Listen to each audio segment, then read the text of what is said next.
బైబిల్లోని భక్తులను ఊహలతో నిందిస్తున్న సాంప్రదాయం ఒకటుంది. లేఖనాలకు వేరుగా ఆలోచిస్తున్న భక్తికి విరుద్ధమైన స్వభావం ఒకటుంది. మీరెప్పుడైనా ఆలోచించారా? హెబ్రీ పత్రిక 11వ అధ్యాయం 32-33 వచనాల ప్రకారం శాంసన్ నీతిక్రియలు జరిగించాడనుంది. నీతిక్రియలు జరిగించిన విశ్వాసవీరుణ్ణి వ్యభిచారి అని నిందించిన నేటి క్రైస్తవ్యానికి మేధోమథనం ఈ సందేశం.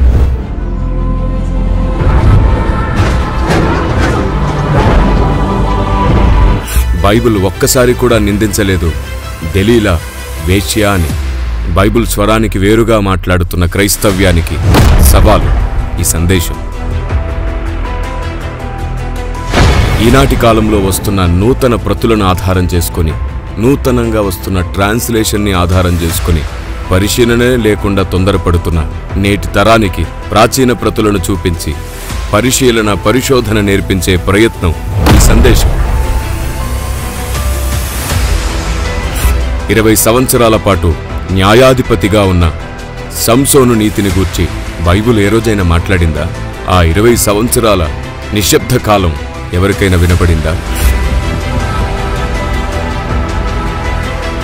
యూదా గోత్రానికి ప్రథముడైన యూదా ఎందుకని వ్యభిచారిగా గుర్తించబడలేదు? సొలొమోన్ లెక్కకు మించినంతమంది కన్యకులు కలిగి ఉన్న ఎందుకు వ్యభిచారి అని మీ ద్వారా పిలువబడలేదు? దావీదు నేటికి వ్యభిచారి అని పిలువబడలేదెందుకు? వ్యభిచారిని వివాహం చేసుకున్న హోషేయ భక్తుడు ఎందుకు వ్యభిచారి అవ్వలేదు? కొత్త నిబంధన కాలంలోని మోహపు చూపుకి పాత నిబంధన కాలపు భక్తుల నడవడికకు ముడిపెట్టి ఆనాటి భక్తులను కూడా భ్రష్టులంగా చూస్తున్నటువంటి నేటి తరానికి దేవుని ఆలోచన విధానం ఈ సందేశం. ఆలోచించండి. ఎవరైనా ఒక్క స్టేట్మెంట్ తప్పుగా ఇస్తే ఆ వ్యక్తే తప్పుడు మనిషి అయిపోతాడా? ఆ వ్యక్తి బోధే తప్పుడు బోధ అయిపోతుందా? ఇకనైనా ఆవేశపడ్డం మాని ఆలోచించండి. కాలం నిన్ను దాటిపోకమునిపే, నీ మరణం నీ మీదికి రాకముందే యథార్థంగా ఆలోచించి చూడు. క్రైస్తవ సమాజానికి, సేవకులందరికీ, సార్వత్రిక సంఘమునకు ప్రభు పేరిట శుభాలు తెలియజేస్తూ ఉన్నాము. ప్రతి సత్యం వెనకాల సాతానుడు ఖచ్చితంగా ఒక అలజడిని సృష్టిస్తాడు. కారణం ఏంటంటే ప్రజలు అనేవారు సత్యాన్ని తెలుసుకోకుండా ఉండడానికి. కొద్ది రోజుల క్రితం సోషల్ మీడియాలో శాంసన్ భక్తుడి గురించి విడుదలైనటువంటి ఒక షార్ట్ వీడియో మీద చాలామందికి సమాజంలో చాలా ప్రశ్నలు తలెత్తాయి. చాలామంది వ్యక్తిగతంగా వారు ఆలోచిస్తూ, కొంతమంది ఒప్పుకున్న వారు ఉన్నారు, కొంతమంది దాని మీద చాలా అనుమానాలు వ్యక్తం చేసిన వారు ఉన్నారు.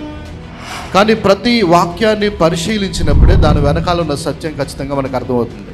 నేను ఖచ్చితంగా నమ్ముతాను, పరిశుద్ధాత్మ దేవుడు సత్యాన్ని మనకు బయలుపరచబోతున్నాడు. అంతేకాదు, సత్యాన్ని కనుమరుగు చేయడానికి సాతానుడు ఎన్నో ప్రయత్నాలు చేస్తూ ఉంటాడు. సో ఈరోజు శాంసన్ జీవితంలో నుంచి, ఆయన చరిత్రలో నుంచి కొన్ని విషయాలు మనం ధ్యానించబోతున్నాం. పరిశుద్ధాత్మ దేవుడు మనతో మాట్లాడబోతున్నాడు. మనకున్న అనుమానాలు, ప్రశ్నలన్నీ కూడా పరిశుద్ధాత్మ దేవుడు ఈరోజు సమాధానం అవ్వబోతున్నాడు. మనతో పాటు WCM ఫౌండర్ కిరణ్ పాలయ్య గారు మనతో ఉన్నారు. ఈ శాంసన్ జీవిత చరిత్ర నిమిత్తమై మనతో మాట్లాడబోతున్నారు. సో ఈ సమయాన్ని సేవకులకు అప్పగిస్తా ఉన్నాం. ప్రైజ్ లార్డ్ ఎబి. ప్రైజ్ లార్డ్ అన్న. శాంసన్ గురించి మాట్లాడాలంటే నాకు తెలుసు, ఈ టాపిక్ మాట్లాడినా లేదంటే ఈ టాపిక్ గురించి ప్రస్తావించిన సమాజంలో ఒక అలజడి. ఎందుకంటే మేధావి వర్గం ఇబ్బంది పడతారు. మనం పుట్టక ముందు నుంచున్న సంగతి ఇది. ఇప్పుడు దీనికి వేరుగా ఒకటి చెప్పినా, కాదని ఒక కొత్త విషయం మాట్లాడినా టార్గెట్ అవుతాం. నాకు బాగా తెలుసు టార్గెట్ చేస్తారని.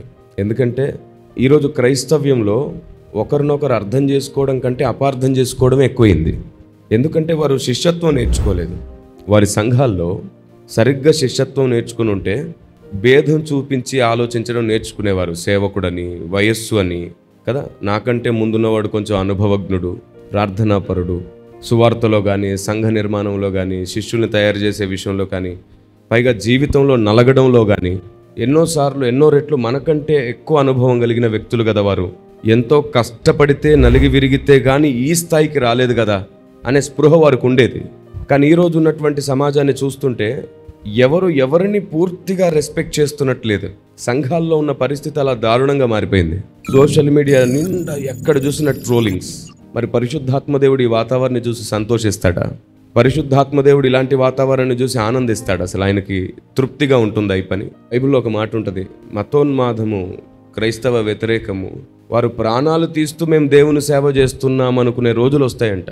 మరి ఈరోజు వీరు ఒకరిని నిందిస్తూ అవమానిస్తూ మేము ఖండిస్తున్నాము, మేము హెచ్చరిస్తున్నాము, బుద్ధి చెబుతున్నాము, మేము దేవుని సేవే చేస్తున్నామని భ్రమ వీరుకున్నట్టు అనిపిస్తుంది నాకు.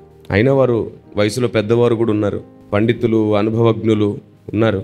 ఇక్కడ ప్రాముఖ్యమైన విషయం ఏమిటంటే క్రైస్తవ్యం ఈ లోకంలో ఉన్నటువంటి మనుషులను మాత్రమే కాదు, బైబిల్లో ఉన్న భక్తులను కూడా ఖచ్చితంగా జాగ్రత్తగా ఆలోచించిన తర్వాతే నిర్ణయం తీసుకోవాలి. నేను అంతకు మునుపు యాకోబును గురించి మాట్లాడాను, రెబెక్కాను గురించి మాట్లాడాను, లోతు భార్యను గురించి మాట్లాడాను. వీళ్ళని ఎందుకు నిందిస్తుంది సమాజం అని అడిగాను. ఇది ఆలోచించాల్సిన విషయం, లేదా పెద్దలందరూ కూర్చొని చర్చించాల్సిన విషయం. అంతేగాని చిల్లరగా సోషల్ మీడియాలో పెట్టుకొని ట్రోల్స్ చేసి ఒకరినొకరు అవమానించుకొని, ఇది ఒకింటి వారు ఒకరికి విరోధులైతే ఆ ఇల్లు ఎలా నిలుస్తుంది? సాతానుకు సంబరం ఇది. క్రైస్తవ్యంలో ఈ సోషల్ మీడియా ట్రోలింగ్ అనే సాంప్రదాయం అస్సలు హర్షించదగింది కాదు, అసలు దేవుడు ఒప్పుకోడు. ట్రోలింగ్స్ మీదనే నడుస్తుంది మొత్తం ప్రపంచమే నడుస్తూ ఉన్నది. ఏదైనా ఒక వ్యక్తి ఒక క్రొత్త విషయాన్ని చెప్పాడంటే ఖచ్చితంగా దాన్ని ట్రోల్ చేస్తున్నారు. అంటే దీని వెనకాల సాతాను కనుమరుగు చేస్తున్నాడు సత్యాన్ని, లేకపోతే పరిశీలన లోపం వలన అంటారు.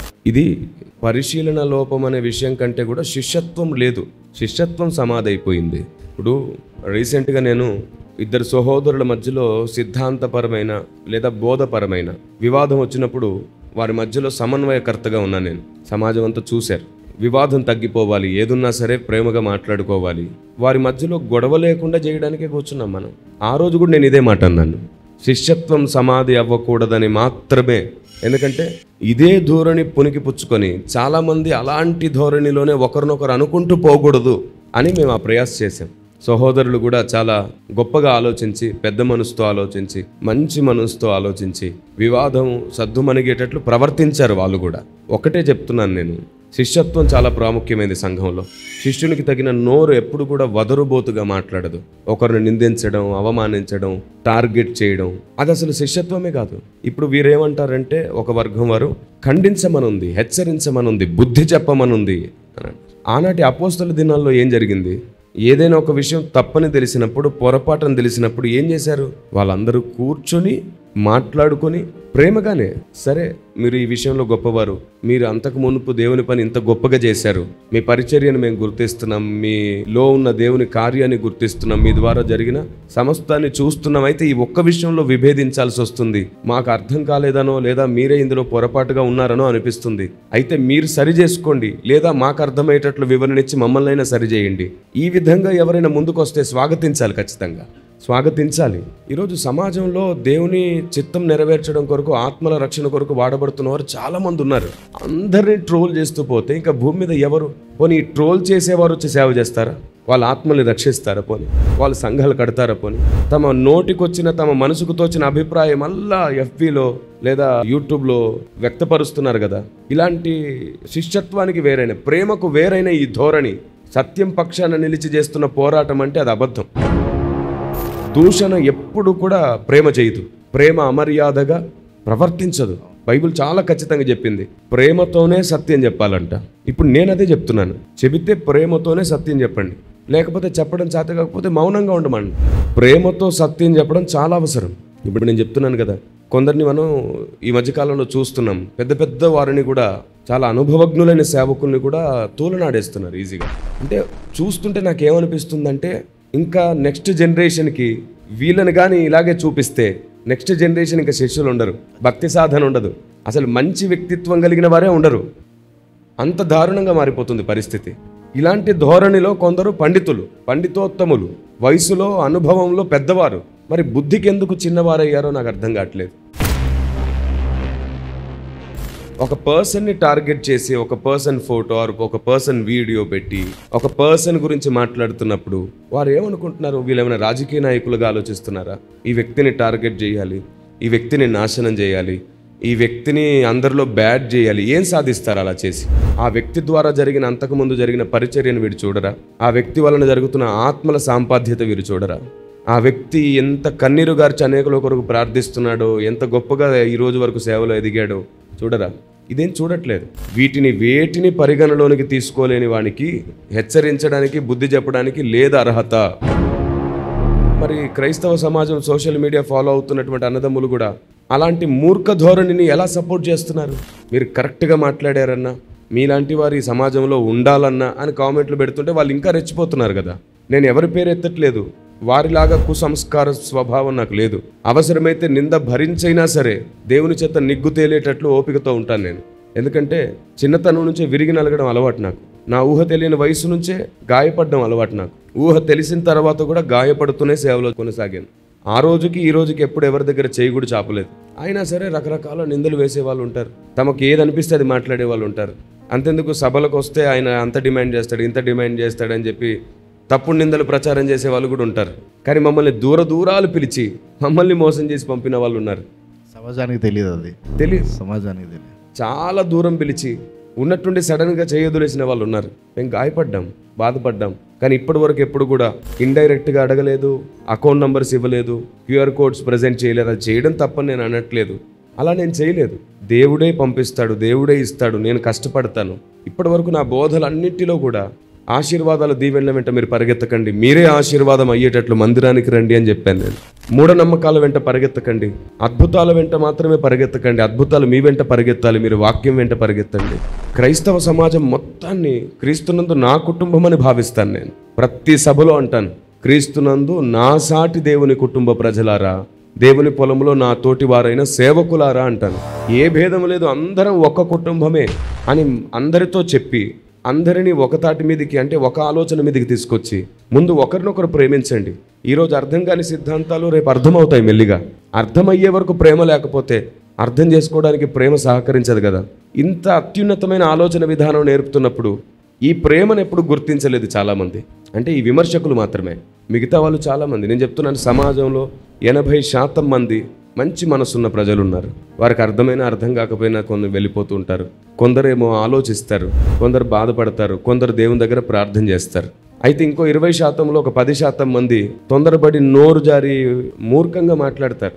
నెక్స్ట్ ఏంటి, మనం ఇలా మాట్లాడితే ఎన్నో సంవత్సరాలు అతని కష్టం ఏమిటి, అతని ప్రయాసం ఏమిటి, అతని కుటుంబం ఏమిటి, అతని పిల్లలు ఏమిటి, అతని సంఘం ఏమిటి, అతనేమిటి, మనకు ఒకటి నచ్చలేదు కాబట్టి ఇట్లా అనేస్తున్నాము.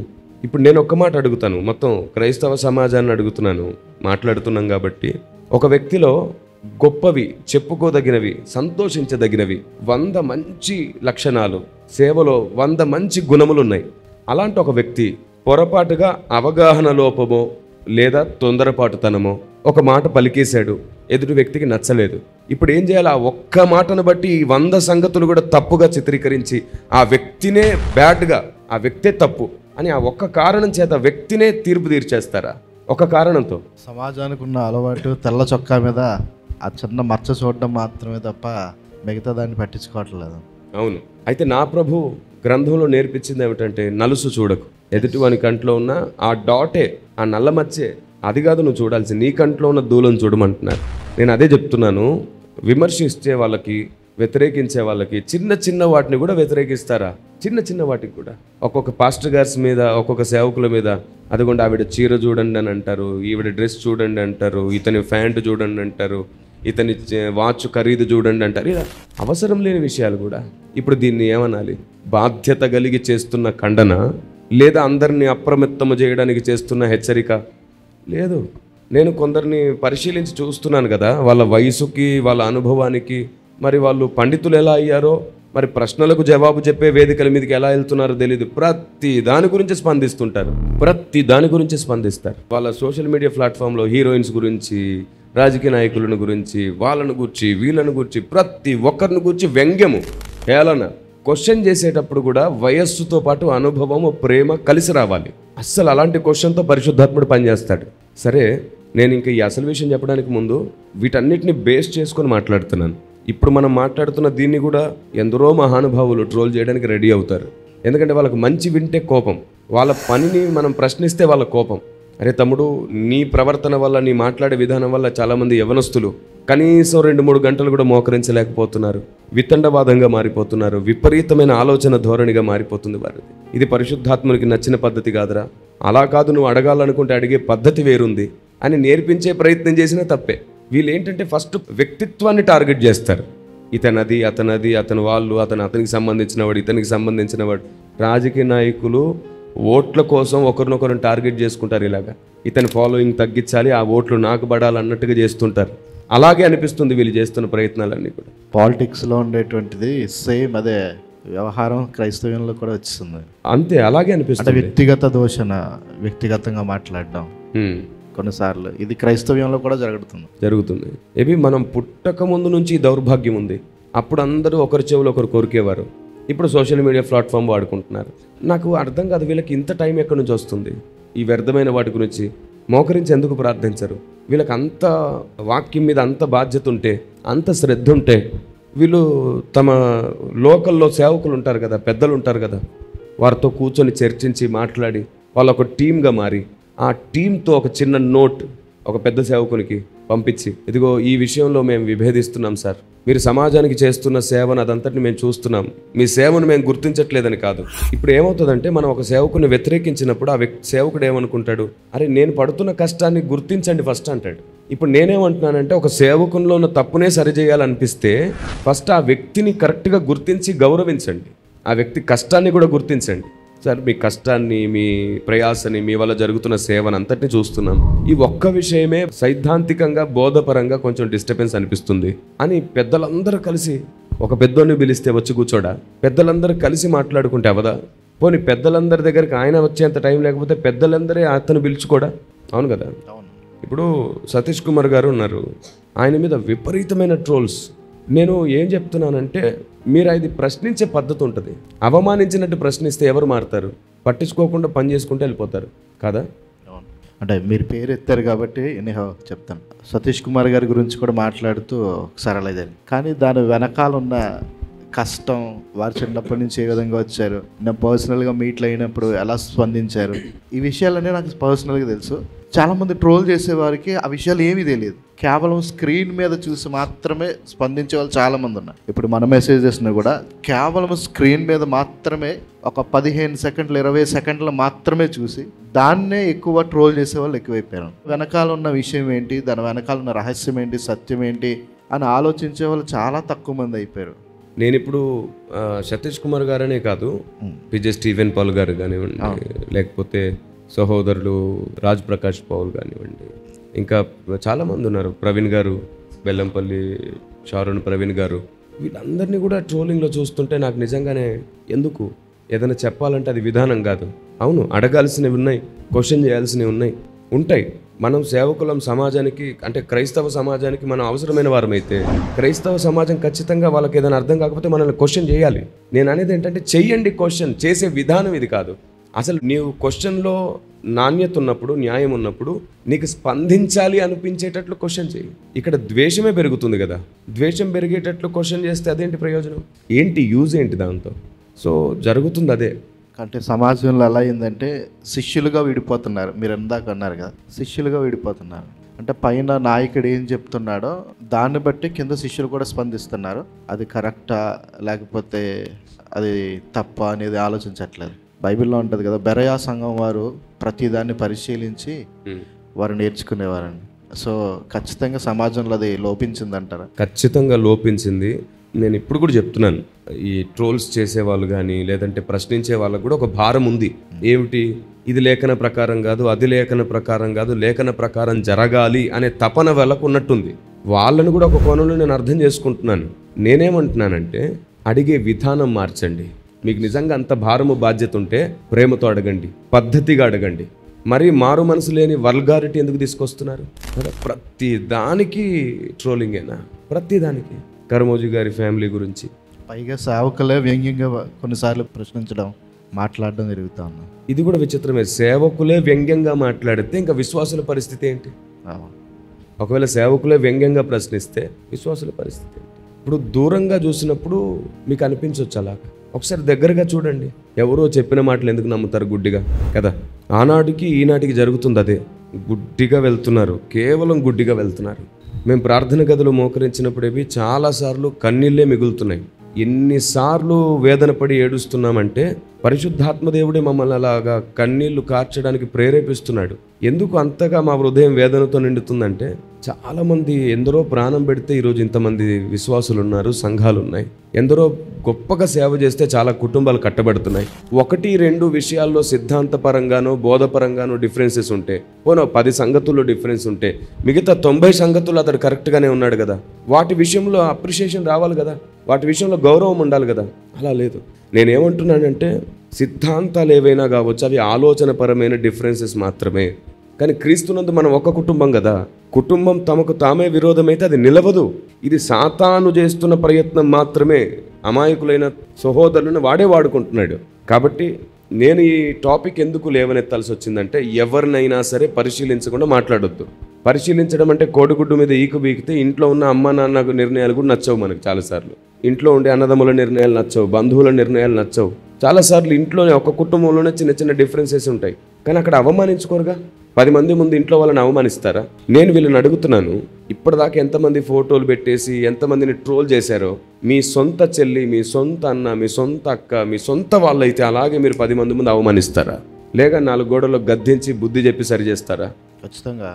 ఇప్పుడు వీళ్ళు ఏమంటారు, మేము గద్దిస్తే సరి చేసుకునే వాళ్ళ పెద్దవాళ్ళు, అందుకే మేము అలా చేసాం అంటారు. సరే, వాళ్ళని పెద్దవాళ్ళని నువ్వే కదా అంటున్నావు. నీ స్థాయికి అసలు వారు ఎక్కడికి సెట్ అవ్వట్లేదు కదా. వాళ్ళని నువ్వు గద్దించాలంటే పరిశుద్ధాత్మ సహాయం తీసుకో, బతిమాలు. దేవా, ఈ విషయంలో వారిలో పొరపాటు కనబడుతుంది, సరిచేయమని అడుగు. ఇర్మియా మొరపెడితే దేశం కదలలేదా? జాన్ నాక్స్ గురించి మనం వినలేదా? అతని ప్రార్థనతో ఒక దేశమే కబలించబడింది, మార్పు నొందింది. ప్రార్థనతో అసాధ్యమైంది ఏముంది? ప్రార్థన చేయమనండి. దేవుడు ఎవరినైనా ఒకరిని అతన్ని గద్దిస్తే వినేవాని వాడుకుంటాడు. కానీ ఇలా ఒకరినొకరు అవమానించుకొని ఈ క్రైస్తవంలో ఇలాంటి పిచ్చి సాంప్రదాయాన్ని ఎక్కడి దాకా తీసుకెళ్దామని, ఏం చేద్దామని, చివరికి మొత్తం పగ్గాలు తీసుకెళ్లి సాతాను చేతుల్లో పెడతారు వీళ్ళు. ఖచ్చితంగా అదే జరుగుతుంది. ఇది కానీ మానకపోతే ఈ సాంప్రదాయం, ఇలాంటి వల్గారిటీ, సోషల్ మీడియా ప్లాట్ఫామ్ నుంచి ఒకరినొకరు తిట్టుకోవడం, అవమానించుకోవడం లాంటి ఈ వల్గారిటీ కానీ త్వరగా ఖండించకపోతే, మానుకోకపోతే, ఇంత గొప్ప ప్రయాస, ఇంత కష్టం ఏర్పరచబడ్డ వారిని కూడా సాతాను మోసం చేస్తాడు. ఇంకో పెద్ద మాట చెప్పాలనుకుంటున్నాను. అవి ఏంటంటే, క్రైస్తవ వ్యతిరేకులుగా పనిచేస్తున్న వారు, క్రైస్తవ్యాన్ని వ్యతిరేకిస్తున్న వారు కొందరు ఉన్నారు. వారిని వారు పొరపాటున ట్రోల్ చేయరు. ఎందుకంటే అరే మన ధర్మం పక్షాన పోరాడుతున్నాడు అని అందరు కలిసి సపోర్ట్ చేస్తారు, గుర్తిస్తారు. వారిలో ఒకరిద్దరు విభేదించుకుంటారేమో కానీ వాళ్ళకి ఉండదు. మరి ఈరోజు క్రైస్తవ్యం పక్షాన నిలుచుండి సువార్త తప్పకుండా జరగాలని నా మట్టుకు నేను ఒక ఆశయం కలిగి ఉన్నాను. దేశమంతా తిరిగి అవగాహన సదస్సులు పెట్టాలి. క్రీస్తుని ఎరగని ప్రజలకు, క్రైస్తవ్యాన్ని ద్వేషించే సహోదరులకు కూడా, పూజారులకు, స్వామీజీలకు అపార్థమైన క్రైస్తవ్యాన్ని అర్థమయ్యేటట్లు చేయాలని తపన కలిగి జీవిస్తున్నాను. నేను ఒక ఆశయం నాకుంది. 1,00,000 మందిని ఎలాంటి ప్రశ్న అడిగినా జవాబు చెప్పే విద్యార్థులుగా తయారు చేయాలి. ప్రతి సంఘానికి అలాంటి కొందరు ఉండాలి. ప్రతి సంఘంలో ఏ ప్రశ్న అడిగినా జవాబు చెప్పే వాళ్ళుగా ఉండాలి. అది చాలా అవసరం కదా. ఒక సేవకుడు గొప్ప పని చేసినప్పుడు అప్రిషియేట్ చేయడం చేత కాదు. అదే ఒక సేవకునిలో ఏదైనా మిస్టేక్ కనబడితే దాన్ని పెద్దగా చేసి చూపిస్తున్నారు. నేను చెప్తున్నాను, ఇన్ని ట్రోల్స్ లేదంటే కామెంట్స్, కొందరు బైబిల్ టీచర్స్, పండితులు సోషల్ మీడియా వాడుకొని రకరకాల ఇంత పెద్ద పెద్ద వ్యాసాలు రాస్తారుగా కదా. ఇంత పెద్ద వ్యాసాలు రాస్తారు. మళ్ళీ అందులో వ్యంగ్యం, అపహాస్యం. అసలు క్రైస్తవ్యానికి అపహాస్యానికి అసలు సంబంధం లేదు కదా. మొదటి కీర్తనలోనే రాయబడేటది, అపహాస్యకులు కూర్చుండే చోట కూర్చోవద్దని. కానీ అదే పని ఈరోజు క్రైస్తవ్యంలో జరుగుతూ ఉన్నది. ఇంకొక మాట ఏంటంటే, ఒక విషయం సమాజం గ్రహించలేకపోతుంది, అది మీ ద్వారా మీరు తెలియజేస్తే బాగుంటుంది. అంతర్యుద్ధం ఒక రాజ్యానికి చాలా ప్రమాదకరమైన ఒక సామెత ఉంటుంది. ప్రపంచాన్ని జయించిన ఒక రాజ్యం ఒక అంతర్యుద్ధానికి ఓడిపోయింది అని. సో అదే ఈరోజు క్రైస్తవ్యంలో కూడా జరుగుతుంది. సాతానుడు బయట నుంచి చేసే అటాక్ కంటే కూడా అంతర్యుద్ధాన్ని కలుగజేస్తున్నాడు. దీన్ని క్రైస్తవ సమాజం ఎలా ఎదుర్కోవాలి, ఏం చేయాలి, వీటన్నిటి ఈ విషయంలో ఏం చెప్తున్నానంటే, ఫస్ట్ ఆఫ్ ఆల్ ఇలాంటి సాంప్రదాయాన్ని, పద్ధతిని సపోర్ట్ చేయొద్దు. అలాంటి వాటిని లైక్ చేయొద్దు, కామెంట్ చేయొద్దు, బైకాట్ చేయాలి అలాంటి సాంప్రదాయాన్ని. ఈ సోషల్ మీడియాలో ఇలాగా అందరూ ఒకరినొకరు అనుకునే సాంప్రదాయం రాకముందు చూడు ఎంత బాగుందో. అందరూ చాలా ప్రార్థనలు గడిపేవారు, యవనస్తులు భయంతో ఉండేవారు, భక్తితో ఉండేవారు, నేర్చుకునేవారు. ఈ ప్రతి ఒక్కరిని కూడా తప్పుగానే చూసే మైండ్తో తయారవుతున్నారు చాలామంది. అంటే విషం నాటబడుతుంది. ఇప్పుడు ఆ ట్రోల్ చేసే వాళ్ళే మనస్సాక్షిగా ఆలోచించుకోమనండి. ఒకరినొకరు తప్పుబట్టే వాళ్ళనే మనస్సాక్షిగా. ఇంతమంది దైవజనులను ట్రోల్ చేశారు కదా, ఇంతమందిని రకరకాలుగా అన్నారు కదా, వాళ్ళ మనస్సాక్షినే మోకరించి దేవుని దగ్గర మోకరించి ప్రార్థన చేయమనండి. వాళ్ళని, ప్రభువా నేను చేసింది కరెక్టే కదా అని ప్రార్థన చేయమనండి. నేను వాళ్ళని అవమానించాను, వాళ్ళని ఖండించాను, వాళ్ళని ఎండగట్టాను, వాళ్ళని సర్వనాశనం చేస్తున్నాను ప్రభువా అని చెప్పమనండి మోకరించి. వాళ్ళు ఏం చేయాలనుకుంటున్నారు అసలు? వాళ్ళ బోధను సరి చేసుకునేటట్లు నడుచుకోవాలంటే అది పద్ధతి కాదు. అపోస్తుల దినాల్లో ఉన్న పద్ధతి అందరూ కలిసి ప్రేమతో కూర్చొని చర్చించుకునేవారు అన్నదమ్ములాగా. అలాంటి రోజు కోసం కన్నీళ్లు గార్చి ప్రార్థన చేయాలి. అసలు చాలా రకాల పెద్ద పెద్ద బోధలు ఉన్నాయి. మనం అవన్నీ మార్చాలంటే పరిశుద్ధాత్మని వల్లే, శక్తితో కాదు, బలముతో కాదు, ఆత్మదేవుని ద్వారానే జరుగుతుంది ఈ పని. ఇంకా వేరే ఎలా జరగదు, ఆత్మదేవుని ద్వారానే జరగాలి.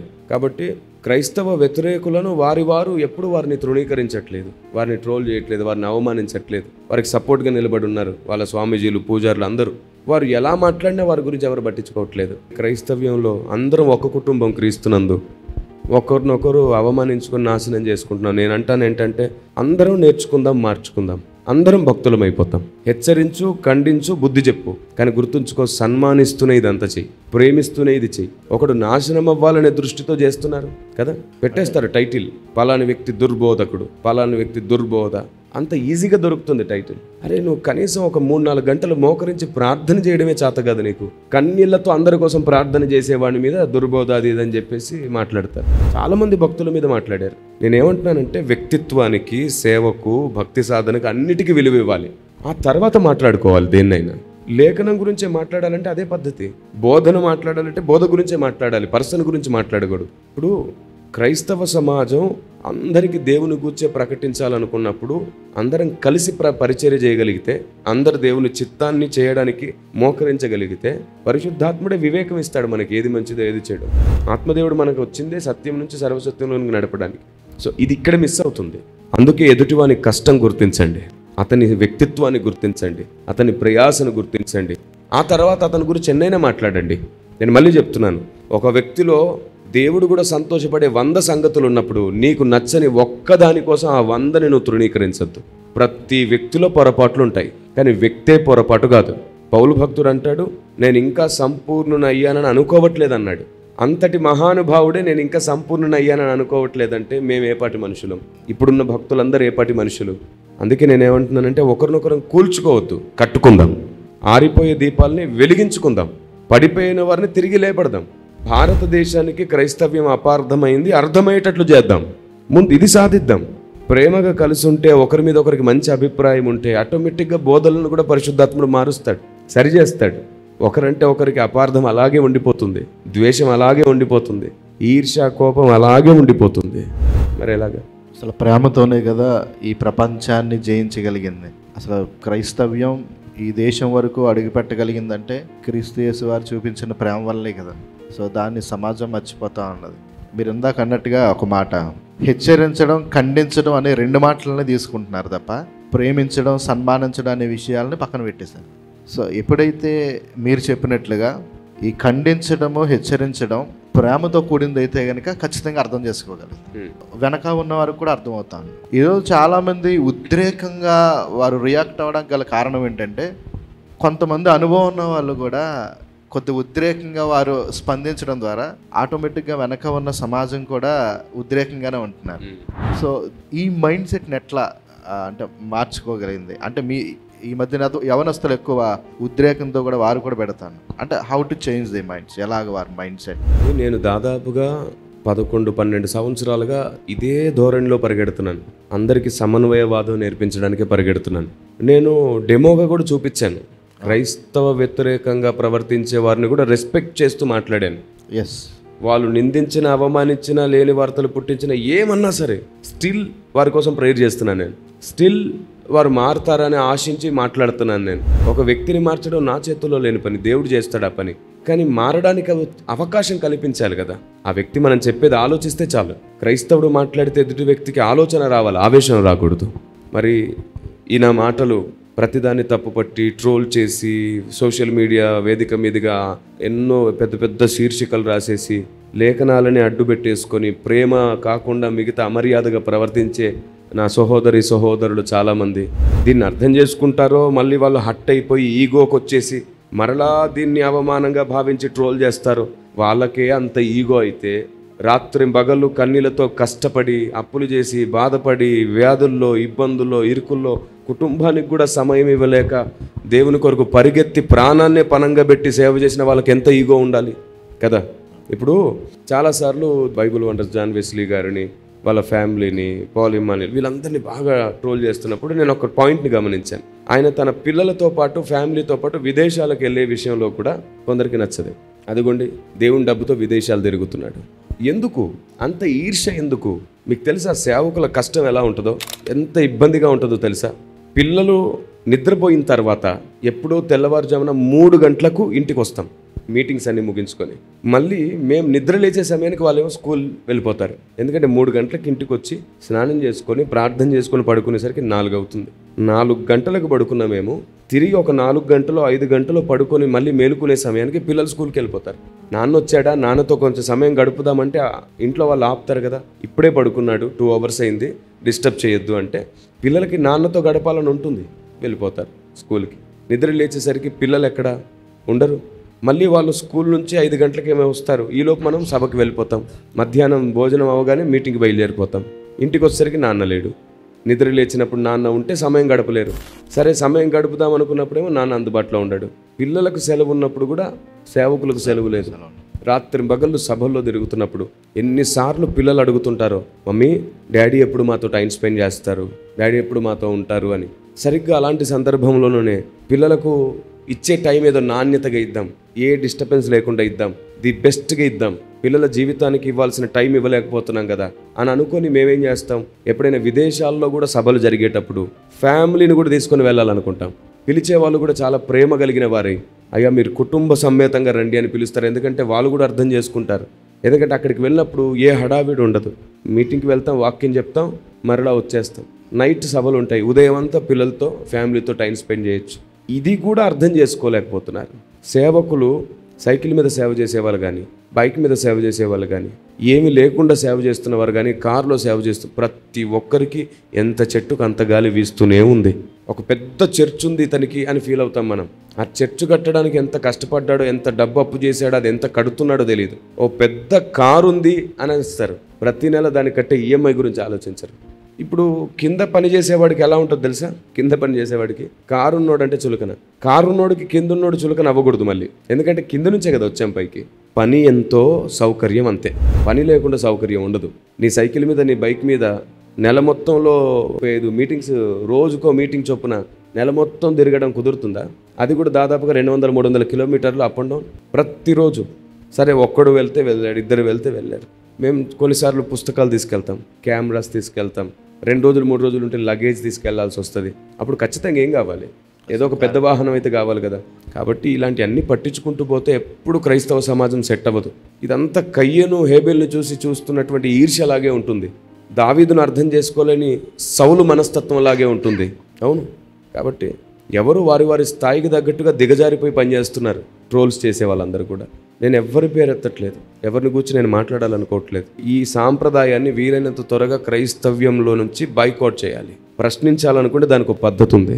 ఎస్, క్వశ్చన్ చేయడానికి దానికి ఒక పద్ధతి ఉంది. అయ్యా మీ కష్టం, మీ సువార్త విధానం, మీ సంఘ పరిచర్య, మీ ప్రార్థన జీవితం మేము అన్నిటినీ చూస్తున్నాం. కానీ బోధపరంగా ఈ విషయంలో మాకు డిస్టర్బెన్స్గా ఉంది. లేఖనానికి విరుద్ధం అనిపిస్తుంది. మనం అట్లా విరుద్ధం, నువ్వు తప్పు అంటావు. ప్రతి వ్యక్తిని హట్ చేసి ఏం సాధించలేం మనం. లేఖనానికి ఇది విరుద్ధంగా అనిపిస్తున్నట్టుంది. దానికి వివరణ కావాలని అడిగితే ఇస్తారు. సతీష్ కుమార్ గారు అయినా మార్చుకుంటారు, సరిగ్గా అడగాలే కానీ. జాన్ వెస్లీ గారు అయినా మార్చుకుంటారు. మీరు చెప్పండి, ఏసన్న గారిని విడిచిపెట్టారా? దినకరణ్ గారిని విడిచిపెట్టారా? ఎవరిని విడిచిపెట్టలేదు. సరి చేసుకునే విధానం అవమానించడమా? దినకరణ్ గారు మీరేమిటండి సంక్రాంతి సంబరాలు చేశారు, అలా ఎందుకు చేశారు? క్రైస్తవులై ఉండి మీరు అలా చేయడం మాకు నచ్చలేదు, దానికి మీరు సరైన వివరణ ఇవ్వండి, మీ అభిప్రాయం ఏమిటి అసలు? ఒకవేళ పొరపాటు అయితే ఇంకొకసారి చేయకండి అని చెప్పుకుంటే అందరం కలుపుకొని సరి చేసుకున్నట్టు ఉంటుంది. కానీ ఇక్కడ డైరెక్ట్గా అటాక్, పొడిచి అవమానించి.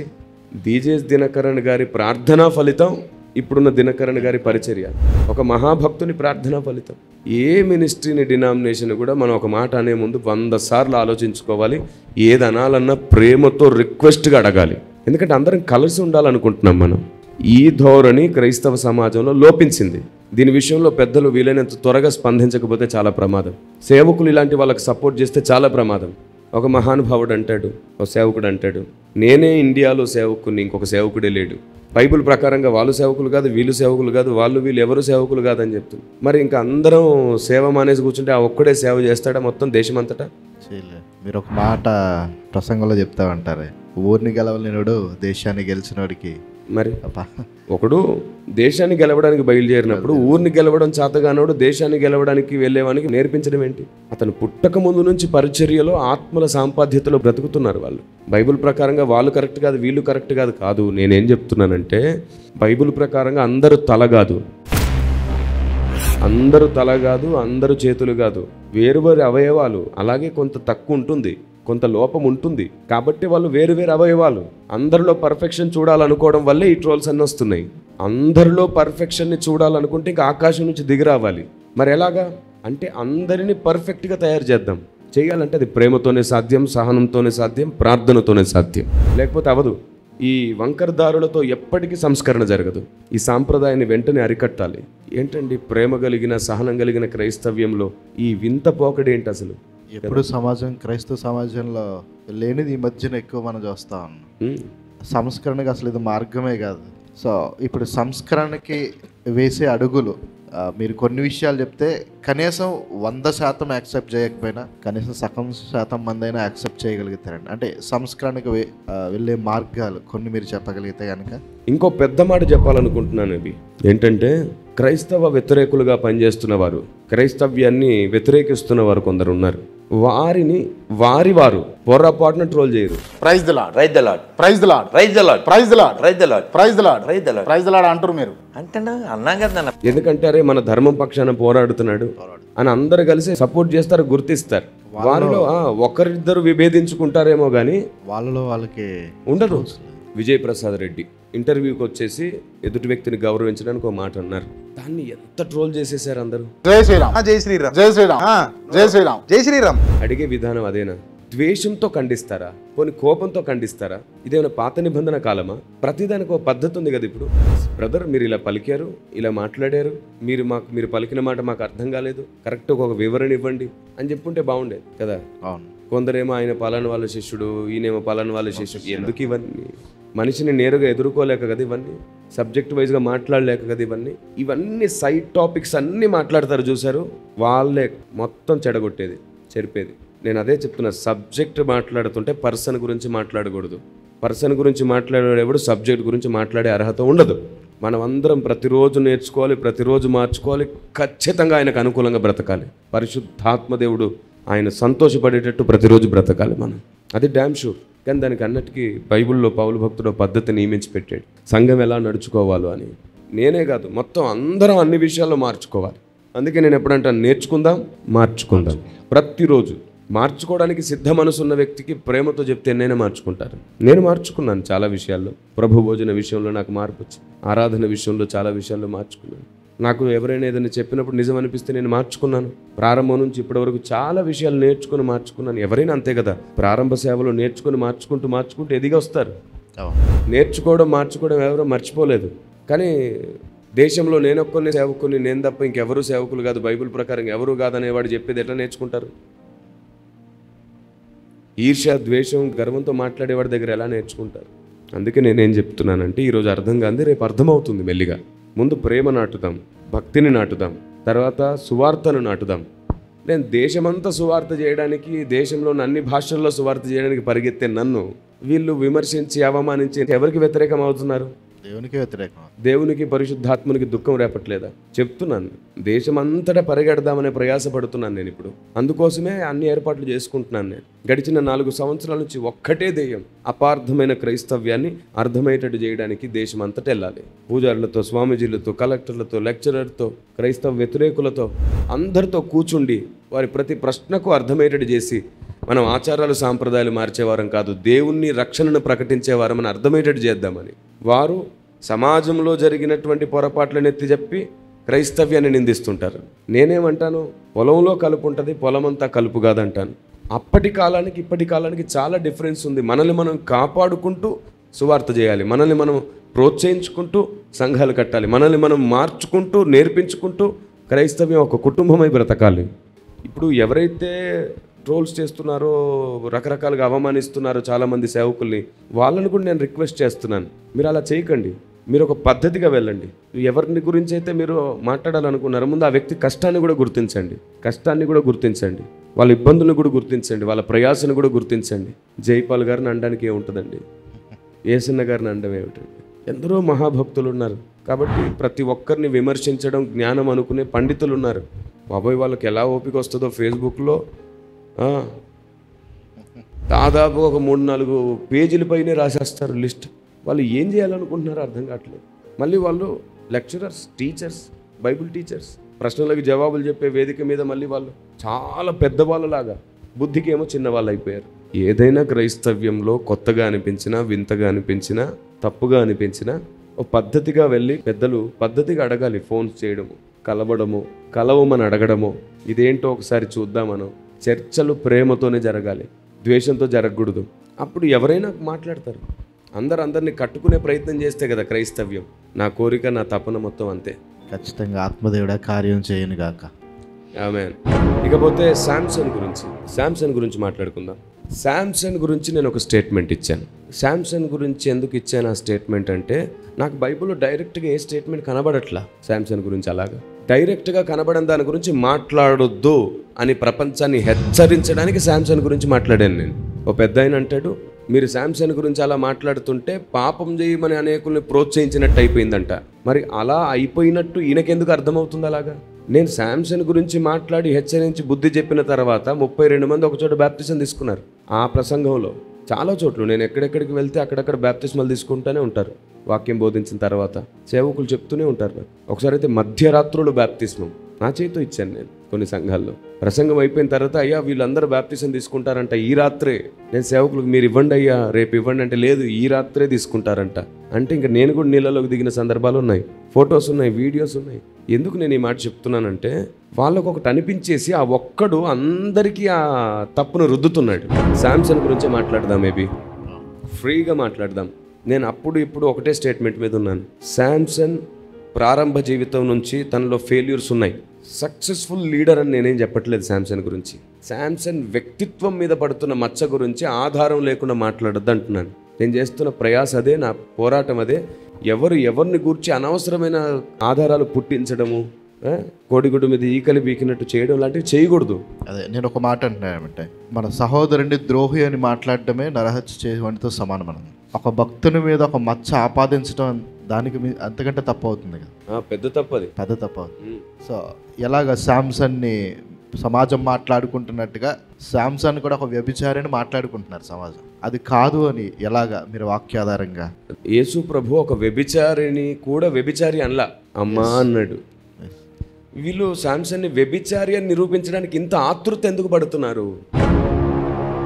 ఇప్పుడు నేను లేఖన ఆధారాలతో కొన్ని విషయాలు మాట్లాడతాను.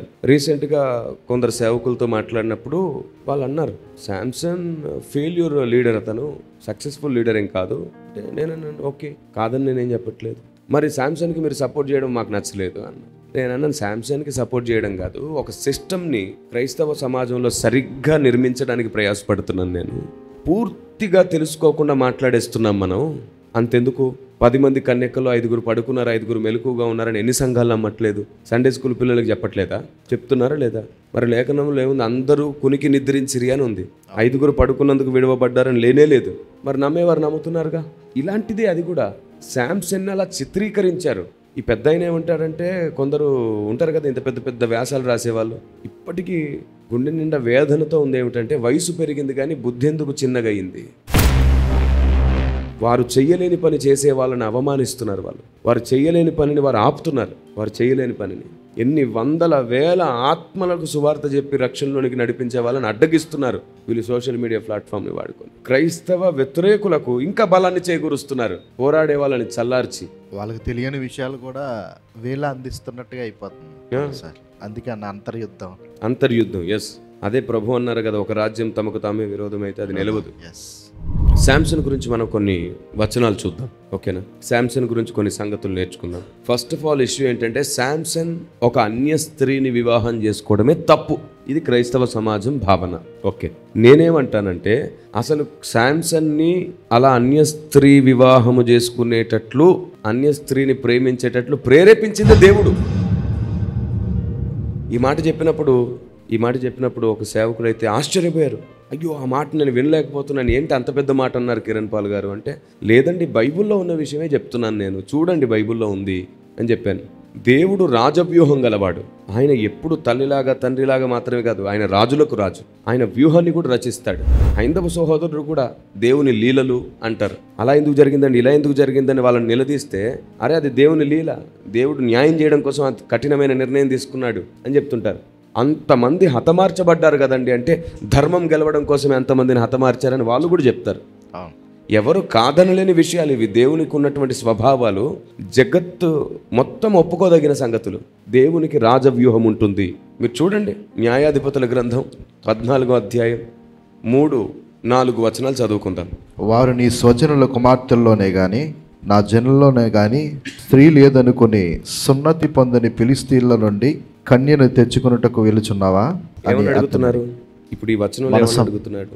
మన సమాజంలో మన జనుల్లో అసలు మనుషులే లేరా, స్త్రీ లేరా, అన్య స్త్రీని లేరని చెప్పి నువ్వు అన్య స్త్రీ దగ్గరికి వెళ్తున్నావా అని అడ్డగిస్తున్నారు తల్లిదండ్రులు. వీళ్ళు అడ్డగించే దాని గురించి పరిశుద్ధాత్మ దేవుడు 4వ వచనంలో మాట రాయించాడు చూడు. అయితే ఫిలిష్తీయులకు ఏమైనా చేయుటకై, ఏమిటది? ఫిలిష్తీయులకు ఏదైనా చేయడానికి యెహోవా చేత అతడు రేపబడినన్న మాట అతని తల్లిదండ్రులు తెలుసుకొనలేదు. అది తెలుసుకోకుండా అడ్డగిస్తున్నారు. ఎందుకు అన్య స్త్రీ వైపు వెళ్తున్నావు, ఆమెను ఎందుకు పెళ్లి చేసుకుంటావు, ఆమెను ఎందుకు ప్రేమిస్తావు అని అడుగుతున్నారు. సో అంటే ఇప్పుడు సంసోను అన్య స్త్రీని పెళ్లి చేసుకోవడం దేవుడి ప్రణాళిక, దేవుని ప్రేరణ అందాం. ప్రణాళిక అంటే అది పెద్ద మాట అయిపోయింది. దేవుని ప్రేరణ ఒక రాజవ్యూహం. ఎందుకంటే దీని తర్వాత ఒక వివాదం కలిగే అవకాశం ఉంది అని. ఈ వచనాన్ని చాలా మంది మిస్ అయ్యి ఉంటారు, చాలా మంది చదువుకుంటారు. ఇలాంటివి ఎన్నో మిస్ అయ్యారు కాబట్టి ఈరోజు భక్తుల్ని మిస్ చేస్తున్నారు. ఆనాడు భక్తుడు దేవుడు వాడుకున్న రాళ్ళు కొట్టి చంపారు వాళ్ళు. ఈ రోజు కూడా దేశం కోసం దేవుని కోసం బ్రతకాలనుకునే వాళ్ళని కూడా వీళ్ళు అలాగే రాళ్ళు కొట్టి చంపుతారు. ఒక భక్తుల్ని చంపి సమాధి కట్టి సున్నం వేసి మళ్ళీ పండగలు చేస్తారు వాళ్ళు. దేవుడు ఏమన్నాడు వారిని? సర్ప సంతానమా అన్నాడు. ఎందుకు? అదే పరిశీల శాస్త్రుల సంతానం యొక్క ధోరణి ఎందుకు వీళ్ళకి? ఎందుకు పూర్తిగా తెలుసుకునే వరకు తొందరపడకుండా ఉంటారు? అక్కడ దేవుడే మళ్ళీ ఇప్పుడు కొందరు ఏం చేస్తారంటే, శాంసన్ని వ్యభిచారం చేయమని దేవుడే ప్రేరేపించాడు అన్న అంటాడు. ఈ తొందరపడే వ్యక్తి అలా అన్న అంటాడు. కానీ ఇప్పుడు నేను అనేది ఏంటి, ఇక్కడ పెళ్లి చేసుకోవడానికి పెళ్లి ప్రేమ, ఆ అన్య స్త్రీని ఇష్టపడేటట్లు, ఆవిడ్ని పెళ్లి చేసుకునేటట్లు దేవుడే రేపాడంట. అది తెలియక వీళ్ళు అడ్డగిస్తున్నారు. అన్య స్త్రీని ఎలా చేసుకుంటావు నువ్వు అని. మన వాళ్ళు ఏమంటారు, అసలు శాంసన్ ఫస్ట్ ఫెయిల్యూరే ఇది అంటారు. అవును, చాలా మంది అన్న మాట అదే. ఇప్పుడు నేను అదే అంటున్నాను, ఎలా మీరు దీన్ని ఫస్ట్ ఫెయిల్యూర్ అంటారు? 4వ వచనం ప్రకారంగా దేవుని పనిలో బలవుతున్నాడు భక్తుడు, దేవుని పనిలో బలవుతున్నాడు భక్తుడు. హోషేయ భక్తుడు వ్యభిచారిని పెళ్లి చేసుకోవడం అతని ఫస్ట్ ఫెయిల్యూరా? దేవుని గాయపడ్డ మనసును ప్రపంచానికి తెలియజేయడానికి బలయ్యాడు హోషేయ భక్తుడు. దేవుని కొరకు చాలా మంది భక్తులు ఈ భూమి మీద బలయ్యారు. దాన్ని కూడా నిందిస్తుంటాం మనం, దాన్ని కూడా అవమానిస్తుంటాం మనం. ఎప్పుడు నేర్చుకుంటాం దేవుని మనసుని? దేవుణ్ణి తొందరపడే మనసు ఎప్పుడు దేవుని నేర్చుకోదు. నాకు తెలుసు, నా చిన్న వయసు నుంచి కూడా నేను చాలా విషయాల్లో నలుగుతూ పెరిగాను. నేను ఎవ్వరి సహాయం లేకుండా పెరిగాను. నాకు ఇప్పటికీ తెలుసు, అలా నలిగినందుకే నాకు ఇంత ఓపిక సహనం కలిగిందని నేను నమ్ముతున్నాను. నన్ను అలా పసితనం నుంచి నలగొట్టినందుకు దేవుని కృతజ్ఞతలు చెబుతున్నాను. ద్వేషించేవారు ఉంటారు ఒక వ్యక్తిని, అవమానించేవారు ఒక వ్యక్తిని, తృణీకరించేవారు కూడా ఉంటారు. కానీ దగ్గర నుండి చూసే వ్యక్తికి తెలుస్తుంది ఆ వ్యక్తి యొక్క విలువేంటో. ఫలమును చూసి చెట్టును గొప్పతనాన్ని గుర్తించాలి. ఎవడన్నా చెట్టును కొరికి ఫలం మంచిది అంటాడా? అలా తయారయ్యారు ఈ ట్రోలర్స్. చెట్టును కొరికితే బాగుంటుందా? పండును కదా చూడాలి, ఫలాన్ని కదా చూడాలి. ఇప్పుడు వీళ్ళు ఫలముని కూడా కుల్లబెడతారు, ఫలాన్ని కూడా కుల్లబెట్టి చూసారా పండు బాగాలేదంటారు వాళ్ళు గెలవడం కోసం. ఎలాగైనా సరే ఎదుటివాడిని తప్పుపట్టాలనుకుంటే కయ్యన్లు అయిపోతాం. ఎలాగైనా ఎదుటివాడిని తప్పుపట్టాలనుకుంటే తప్పకుండా దావీదును ద్వేషించిన సౌలులాగే అయిపోతాం. చూడు, ఆ తర్వాత ఏం జరిగింది మనకు తెలిసిందే. అతడు వెళ్ళి వివాహం చేసుకున్నాడు. నేను వివరించి చెప్పింది కూడా అదే. అతను వెళ్ళి వివాహం చేసుకున్నాడు. వివాహం అయిన తర్వాత తన భార్యను భయపెట్టారు అక్కడ ఉన్నటువంటి ఫిలిస్తీన్లు. శాంసన్ రహస్యాన్ని, ఆ పొడుపు కథ రహస్యాన్ని చెప్పేసింది. వీళ్ళు ఏం చేశారు, వీళ్ళ కోరిక మేర శాంసన్ని కోరారు. శాంసన్ వెళ్ళాడు, వాళ్ళకి కావలసిన వస్తువుల్ని తీసుకొచ్చాడు, ఇచ్చాడు. శాంసన్ కోపగించుకున్నాడు, తన భార్య మీద తనకు కోపం వచ్చింది. నేను నీకు చెప్పిన రహస్యం నువ్వు చెప్పేశావు అని చెప్పి ఇంకా నయం గుద్దు గుద్దలేదు. కోపం తెచ్చుకొని వెళ్ళాడు. భర్త కోపం ఉంటుందిగా, ప్రేమించుకున్నారంట వాళ్ళు, ఇష్టపడ్డారంట వాళ్ళు, కోపం తెచ్చుకుని వెళ్ళిపోయాడు. వెళ్ళిపోయి కొన్నాళ్ళ తర్వాత రావడం కూడా ఫెయిల్యూరేనంట. శాంసన్ చూడండి, అసలు కనీసం బాధ్యత లేకుండా కొన్నాళ్ళకు వచ్చాడు అంట. కోపం పోయిన తర్వాత వస్తారుగా, ఎన్నాళ్ళు ఉండుంటుంది కోపం? నాకు తెలిసి గట్టిగా నెల రోజుల లోపే ఉండుంటుందేమో. రోజులు సంవత్సరాలు కాదుగా. ఓ నెల 2 నెలలకే వేరే వాళ్ళకి పెళ్లి చేసి ఇచ్చేస్తారా? అదేం లాజిక్ అది? కావాలనే శాంసన్కి వాళ్ళకు మధ్యలో కుట్ర జరిగింది. ప్రాణంగా ప్రేమించి పెళ్లి చేసుకున్న భార్య శాంసన్కి కాకుండా పోయింది. ఎంత గుండె మండుతుందో ఒకసారి ఊహించు. ఎంత వేదన పడి ఉంటాడు శాంసన్, ఎంత విరిగి నలిగిపోయి ఉంటాడు శాంసన్. ఈ మనసులో ఉన్న నొప్పిని పట్టించుకోరా వీళ్ళు? శాంసన్ అలా ఉండాలి, శాంసన్ ఇలా ఉండాలి. అదే జీవితం నీకు వచ్చుంటే, అదే పరిస్థితి నీకు కలిగి ఉంటే నీకు అర్థమయ్యేది. ఆ నొప్పే నీ మనసుకున్నప్పుడు అర్థమైపోతుంది. ఎదుటివాడికి చెప్తాం అలా ఉండాలి, ఇలా ఉండాలని. ప్రాక్టికల్గానే ఏదైనా జరుగుతుంది. అందుకే బైబిల్ గ్రంథంలో కూడా ఏముందంటే, భక్తి అనుభవ జ్ఞానంతోనే సాధ్యమంట. రక్షణ పొందడం మాత్రమే కాదు, సత్యమును గూర్చిన అనుభవ జ్ఞానం గలవారై ఉండాలనుకుంటున్నాడంట ఆయన. తర్వాత ఏం జరిగింది? ఆయన భార్య ఇంకా జీవితంలో లేకుండా పోయింది. ఎందుకంటే ఫిలిస్తీన్ల పొలాలను ఇతడు నక్కలను పట్టి కాలుస్తాడు. అదంతా మనకు తెలిసిన విషయమే. ఇప్పుడు క్రైస్తవ సమాజం అంతా లేవనెత్తిన టాపిక్ ఏంటో తెలుసా? వేశ్య ఇంటికి వెళ్ళాడు కదా, 16వ అధ్యాయం మొదటి వచనం. అది మాట్లాడుతున్నారు. వేశ్య ఇంటికి వెళ్ళాడు కదా. నేను అదే టాపిక్ మీద మాట్లాడాలనుకుంటున్నాను. 16వ అధ్యాయమే మాట్లాడదాం. మళ్ళీ దెలీలా దగ్గరకు కూడా వెళ్దాం. దెలీలా టాపిక్ మాట్లాడదాం. ఫస్ట్ ఇక్కడ ఒక విషయాన్ని క్లారిటీ ఇవ్వాలన్నా, చాలా మంది అనుకునేది ఏంటంటే 16వ అధ్యాయం మొదటి వచనంలో ఉన్న వేశ్య 4వ వచనంలో కనపడుతున్న దెలీలా ఒకటే అనుకుంటున్నారు చాలా మంది. ఒకటి కాదు, ఆమె వేరు, దెలీలా వేరు. ఆమె గాజాలో ఉంది, దెలీలా వేశ్య గాజాలో ఉన్నది. వేశ్య గాజాలో ఉంది, దెలీలా గాజాలో లేదు. మనం చూద్దాం. 16వ అధ్యాయం మొదటి వచనం నుంచే చూద్దాం. చూపించండి. హీబ్రూ గ్రీక్ వర్డ్స్ని కూడా పరిశీలిద్దాం మనం. ఓకే, ఒకసారి తెలుగులో కూడా చూపిస్తారా? 16వ అధ్యాయం మొదటి వచనం. తరువాత సంసోను గాజాకు వెళ్ళి వేశ్యనొకతిని చూచి ఆమె యొద్దకు చేరెను. ఇప్పుడు చెప్పండి, ఆ వచనం ప్రకారంగా శాంసన్ గాజాకు వెళ్ళాడు.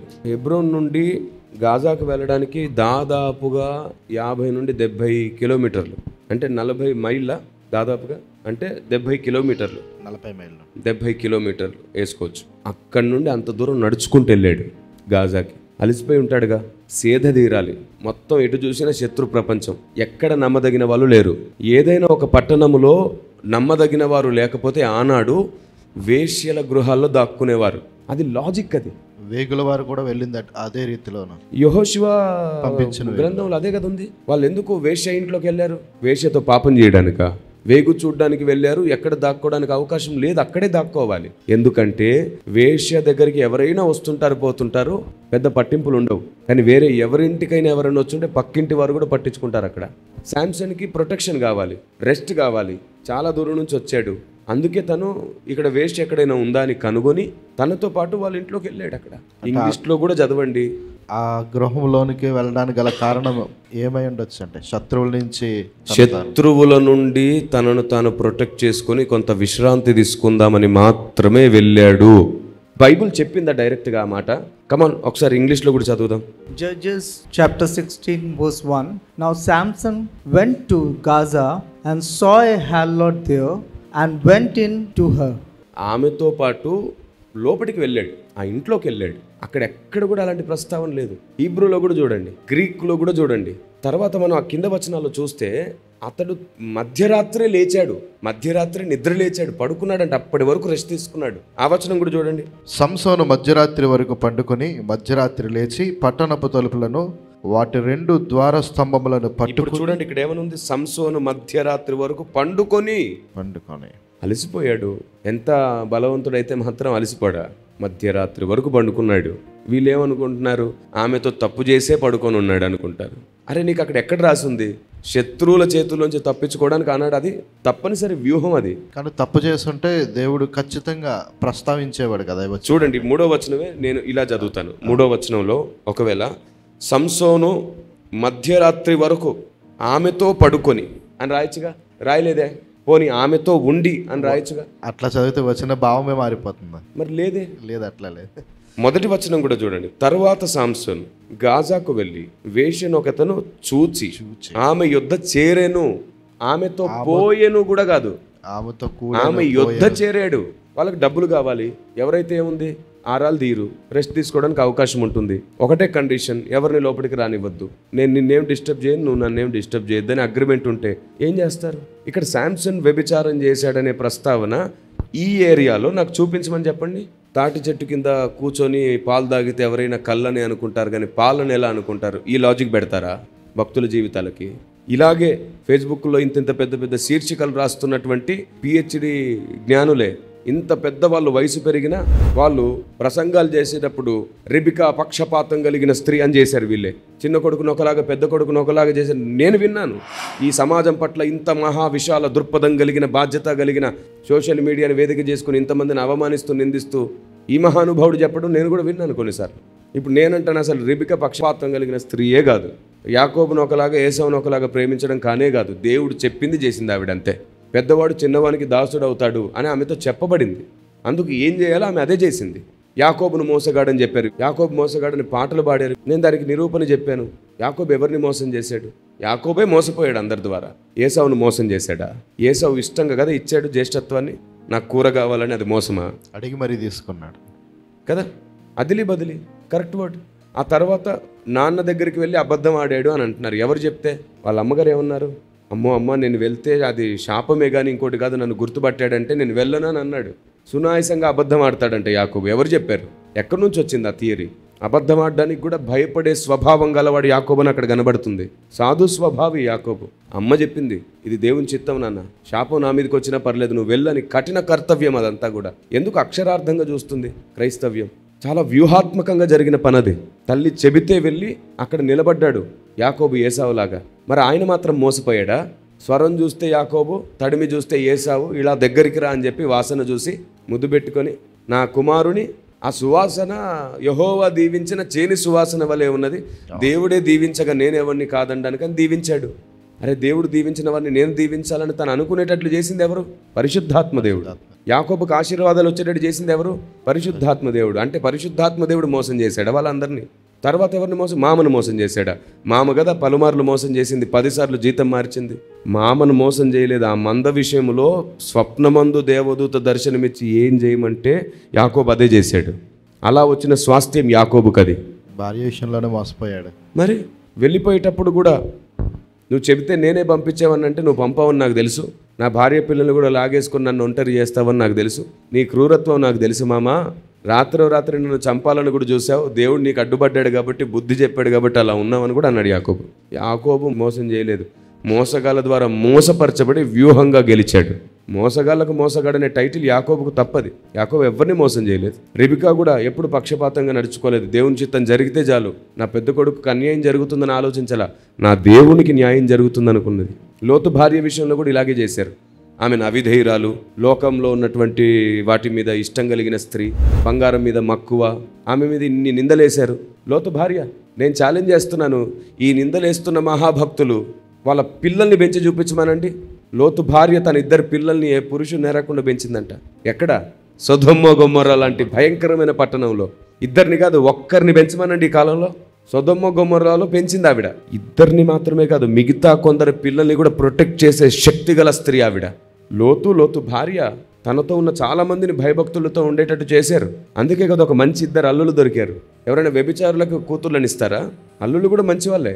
లోతు భార్య వెనక్కి తిరిగి చూసిన కారణం కాలిపోతున్న పట్టణం గురించి కాదు, ఇన్నాళ్ళు ఆత్మీయంగా పెంచి పెద్ద చేసిన పిల్లలు ఎవరైనా పరిగెత్తుకొస్తున్నారేమో అని వాళ్ళ కోసం వెనక్కి తిరిగి చూసిన బాధ్యత కలిగిన తల్లి లోతు భార్య.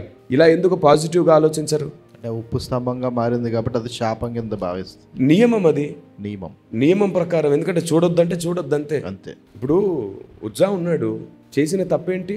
పడిపోతున్న మందసాన్ని కాపాడడం న్యాయమే కదా, మంచిదే కదా. మరి దేవుడు మొత్తాడు. పెద్ద పాఠం నేర్పడానికి కొందరు తమ జీవితాలు బలయ్యారు. మొదట్లో అదే చెప్పాను నేను. భక్తులు అనేకులకు పాఠం నేర్పడానికి బలవుతుంటారు, దాన్ని అర్థం చేసుకోవాలి. అంతే, ప్రవక్తలందరి జీవితాలు అంతే. దీన్ని కూడా అక్షరార్థంగా చూస్తే ఇలా అక్షరం చంపేస్తుంది, ఆత్మ జీవింపజేస్తుంది అంటే. ఇలా బైబిల్లోనే ఎందరినో అపార్థం చేసుకున్నారు. వాస్తవంగా అర్థం చేసుకోకుండా బోధించి ఆలోచించే మేము ఇంత లోతుగా ఆలోచించి ఇన్ని విషయాల గురించి మాట్లాడుతుంటే సింపుల్గా పైనే మాట్లాడేసి అతడు అబద్ధ బోధకుడు, ఇతడు దుర్బోధకుడు, ఇతడు అది, ఇతడు ఇది, ఏంటిది? ఇదేం వ్యవహారం అసలు? సేవకులు ఒకరినొకరు అనుకోవడం ఏమిటి? విశ్వాసులు ఒకరినొకరు అనుకోవడం ఏమిటి? ఇదెక్కడి సాంప్రదాయం క్రైస్తవ్యంలో? ఆనాటి అపోస్తల దినాల్లో ఎంత చక్కటి ప్రేమను అపోస్తులు నేర్పించారు. అయినా సరే అప్పుడు కూడా ఇలాంటి దుర్మార్గత ఉంది. పౌలుని గురించి కూడా రకరకాలుగా మాట్లాడుకున్నారు వాళ్ళు. ఇప్పుడు చెప్తున్నాను, రాకడ సమీపిస్తుంది, రేపు బతుకుతారో లేదు, ఎందుకు ఇవన్నీ పంతాలు పట్టింపులు, ఈగోలు ఎందుకు? అందరినీ పడిపోయేవారిని లేవనెత్తుదాం, ఆరిపోయేవారిని వెలిగిద్దాం, అందరినీ కడదాం, అందరికీ నేర్చుకుందాం, ప్రేమతోనే ఏదైనా సాధిద్దాం. ఎందుకు ఈ ద్వేషాలు, కోపతాపాలన్నీ కూడా? ఇది నా తపన. ఇక మళ్ళీ దలీలా దగ్గరికి వెళ్దాం. సబ్జెక్ట్ని ఏదో డైవర్ట్ చేశాడు కావాలని అంటారు వీళ్ళు. ఏం చేద్దాం? దేన్ని చేసినా సరే తప్పు పట్టే వాళ్ళు ఉంటారు. చూడండి ఒకసారి 4వ వచనం. పిమ్మట అతడు సోరేకు లోయలోనున్న దలీలా అను స్త్రీని మోహింపగా. ఈ మోహింపక అనే దగ్గర ఉంది కదా, ఒకసారి పెట్టినానా స్క్రీన్ మీద చూపించు ఇంగ్లీష్లో. ఇదిగోండి ఇక్కడ హీబ్రూలో కూడా నేను గ్రీక్లో కూడా చూపిస్తున్నాను. అంతకుముందు మొదటి వచనం గురించి కూడా హీబ్రూ గ్రీక్ ప్రస్తావన చేశాను నేను. అక్కడ కూడా ఉద్దేశం అలాగే ఉంది. ఇప్పుడు నేను మరలా ఒకసారి తెలుగు ఇంగ్లీష్ చూపించండి ఒకసారి స్క్రీన్ మీద. అందరు జాగ్రత్తగా గమనించండి. ఇక్కడేముందో చూడండి. Afterward it happened that he loved a woman in the valley of Sorek. లవ్డా? ఉమెన్. ఇప్పుడు తెలుగులో మోహం అని ఉంది, ఇంగ్లీష్లో లవ్ అని ఉంది. దీనికి ఏమని పర్యాయ పదం ఇస్తారు, ఏమని చెప్తారు? నేను అందుకే చెప్పాను ఏమిటంటే హీబ్రూ గ్రీక్లో కూడా ప్రేమ అనే ఉంది. అతడు మోహించడం కాదు, ప్రేమించడం. ప్రేమలో మోహం కూడా ఉంటుంది, ప్రేమలో మోహం కూడా ఉంటుంది. పరమగీతం మనకి బాగానే చెప్తుంది. సరే, అది అలా ఉండనిస్తే శాంసన్ జీవితంలో తన భార్య పోయిన తర్వాత విరిగి నలుగుతున్న శాంసన్ జీవితంలోనికి వచ్చిన గొప్ప ప్రేమ. అంతకు ముందు కూడా వ్యభిచారింటికి ఆయన చూపుగా వెళ్ళాడా అని అడుగుతున్నారన్నమాట మహానుభావులు. ఓపిక లేదు, వయసు పెరిగింది, సమాజాన్ని ఏం చేద్దామనో ఎక్కడో దగ్గర చిచ్చు పెడుతుంటారు, ప్రశాంతంగా పెద్దలుగా నిలబడి ఉంటారు. ఈ ధోరణి మారేంత వరకు సమాజానికి మేలు జరగదు. ఒక్కటి మాత్రం నిజం, భక్తుడు కానీ తెగించడం స్టార్ట్ చేస్తే ఈ ట్రోల్ చేసేవారి కంటే కూడా విపరీతంగా చేయగలడు. భక్తుడు కానీ విపరీతంగా ముందుకొస్తే ఎంతకైనా తెగించి పని చేయగలడు. అన్నిటినీ సమాధి చేస్తూ దేవుని ముందు, న్యాయపీఠం ముందు నిలబడిన రోజు బాగుండాలని చెప్పేసి ఎవరు ఎలా నమ్మించి మోసం చేసినా, ఎవరు ఎన్ని రకాలుగా గాయం చేసినా, ఎవరెన్ని నిందలు వేసినా అడుగులు అడుగేసుకొని ముందుకే వెళ్తున్నాం. ఎందుకో తెలుసా? దేవుడు నా పక్షం ఉంటే, దేవుడు నా పక్షమే సాక్ష్యం ఇస్తే తప్పకుండా నేను నిరూపించబడతాను. యోసేపు సమాజం అంతటి ముందు తప్పుగా నిరూపించబడ్డాడు అనుకున్నారు, ఎందుకంటే జైల్లో ఉన్నాడు కదా అని. పోతిఫర్ భార్యల్లాంటి మోసగత్తెలు చాలామంది ఉంటారు. వాళ్ళే వల వేస్తారు, వాళ్ళే ప్రేరేపిస్తారు, వాళ్ళ నచ్చినట్లు చేసే వరకు కాలా వెలబడతారు. కరెక్ట్గా వాళ్ళకి ఏదైనా నచ్చకపోతే రివర్స్ అయిపోతారు, తాము నీతిమంతుల్లాగా ప్రవర్తిస్తారు, లేని నిందలు వేసేస్తారు, యోసేపులాగా అలాంటి వాళ్ళు ఉన్నారు. అందరూ కాదు, అలాంటి వాళ్ళు ఉన్నారు కొందరు. వాళ్ళు మళ్ళీ ఏం చేస్తారు తెలుసా? సైలెన్స్గా ఉండరు. ఎక్కడ వాళ్ళ గురించి మాట్లాడతామనే భయంతో మొత్తం అందరికీ దుష్ప్రచారం చేస్తూ ఉంటారు. వాళ్ళ గురించి ఏమైనా మాట్లాడతామేమో. కానీ కొమ్మకు చిగురించే యోసేపు మాత్రమే కాదు, కన్యమరియ భర్త అయిన యోసేపు కూడా ఒక స్వభావాన్ని చూపించాడు. నిందింపనొల్లక నీతిమంతుడు ఎప్పుడు ఇంకొకరిని నిందించాడు, అవమానించాడు. దేవుని ముందు నిలబడ్డప్పుడు ఏంటి మన బ్రతుకని ఆలోచిస్తున్నాం మనం, అంతే. ఇప్పుడు చెప్పండి, దెలీలా దగ్గరకు వచ్చేసేయండి. దెలీలాని ప్రేమించాడా, మోహించాడా? ప్రేమించడం. ఇక్కడ తెలుగులో మోహం అనే వర్డ్ మెన్షన్ చేశారు, కానీ హీబ్రూలో కానీ, గ్రీక్లో కానీ, ఇంగ్లీష్లో కానీ ఖచ్చితంగా లవ్ అనే వర్డ్ ఉంది. ఇంకా అంత మాత్రమే కాదు, ఇంకా అసలు ఉంది.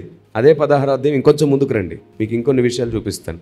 మరి దెలీలాని కూడా వ్యభిచారి అనేసారు చాలామంది, వ్యభిచారి అనేసారు. మరి బైబిల్ చెప్పకుండానే ఒకతను చూసాను అన్నది దెలీలా. చాలా విచిత్రంగా ఉంది. అంటే మధ్యలో వచనాలని దాన్ని లేపేశారని కట్ చేశారు అంతేనా? 1వ వచనం 4వ వచనం ఒకటి అయిపోయింది. ఓకే, చూడండి ఒకసారి ఇంకొంచెం ముందుకు వస్తే, దెలీలా పదే శాంసన్ని శోధిస్తుంటది, నీ రహస్యం చెప్పు అని. ఆ ప్రయత్నంలో చూడండి ఒకసారి 15వ వచనంలో, అప్పుడు ఆమె, నా యందు నీకు ఇష్టము లేనప్పుడు నేను నిన్ను ప్రేమించుచున్నానని నీవెందుకు చెప్పుచున్నావు? ఇది వరకు ముమ్మారు నన్ను ఎగతాళి చేసి నీ గొప్ప బలము దేనిలోనున్నదో నాకు తెలిపకపోతువని అతనితో అనెను. 16వ వచనం, ఆమె అనుదినము మాటల చేత అతన్ని బాధించి తొందర పెట్టినందున అతడు ప్రాణము విసిగి చావగోరెను. ఇప్పుడు చెప్పండి, ఎవరైనా ఒక వ్యభిచారి దగ్గరికి వెళ్తే ఆమె విసిగించేంత అవకాశం ఇస్తారా? అసలు వ్యభిచారాన్ని ప్రేమించే అవకాశమే ఉండదు కదా. రెండోది చెప్పనా, ఆమె విసిగిస్తే సర్లే అని చావగోరి ఆమెకు రహస్యం చెప్తారా వ్యభిచారికి?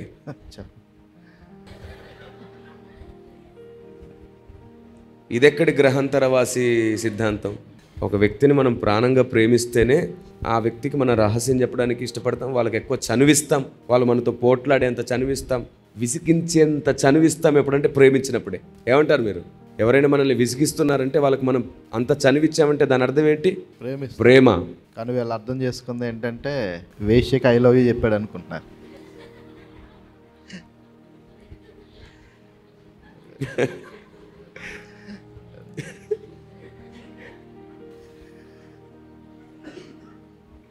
ఈ టైటిల్ బాగుంది.